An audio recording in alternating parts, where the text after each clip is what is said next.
Hi friends, ప్రపంచం మొత్తం యుద్ధం అంచున నిలిచిన సమయంలో సముద్ర గర్భంలో భారత్ చేసిన సాహసం గురించి మీకు తెలుసా? అది హార్మోస్ జలసంధి. ప్రపంచంలోనే అత్యంత ప్రమాదకరమైన సముద్ర మార్గాల్లో ఒకటి. ఇరాన్, ఇజ్రాయెల్, అమెరికా మధ్య ఉద్రిక్తతలు తీవ్ర స్థాయిలో ఉన్నాయి. అప్పుడే భారత్కు అత్యంత కీలకమైన శివాలిక్ అనే భారీ ఎల్పిజి ట్యాంకర్ ఆ ప్రమాదకర ప్రాంతంలో చిక్కుకుంది. దాంట్లో ఉన్నది 46,000 మెట్రిక్ టన్నుల గ్యాస్. అది దేశానికి చేరకపోతే లక్షలాది ఇళ్లలో మంటలు ఆరిపోవాల్సిందే. ఇక భారత్ ఏం చేసిందో తెలుసా? ఒకవైపు ప్రధాని నరేంద్ర మోడీ గారు ఇరాన్తో చర్చలు జరిపి సేఫ్ పాసేజ్ తీసుకొచ్చారు. మరోవైపు భారత నౌకాదళం యాక్షన్లోకి దిగింది. ఆపరేషన్ సంకల్ప్ ప్రారంభమైంది. యుద్ధ నౌకలు సముద్రంపై గర్జించాయి. ఆకాశంలో MH-60R హెలికాప్టర్లు గస్తీ కాశాయి.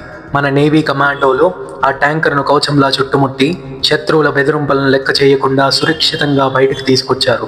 చివరకు మార్చి 16న ఆ నౌక ముంద్రా పోర్టుకు చేరుకుంది. ఇది కేవలం ఒక నౌక రక్షణ కాదు, ప్రపంచానికి భారత్ తన శక్తి, దౌత్యం చూపించిన ఘట్టం. మన నేవీకి ఒక సెల్యూట్ కొడదాం. వీడియో నచ్చితే లైక్ చేయండి. ఇలాంటి నిజమైన హీరోల కథల కోసం మన ఛానల్ని సబ్స్క్రైబ్ చేసి ఫాలో అవ్వండి. జై హింద్, జై భారత్.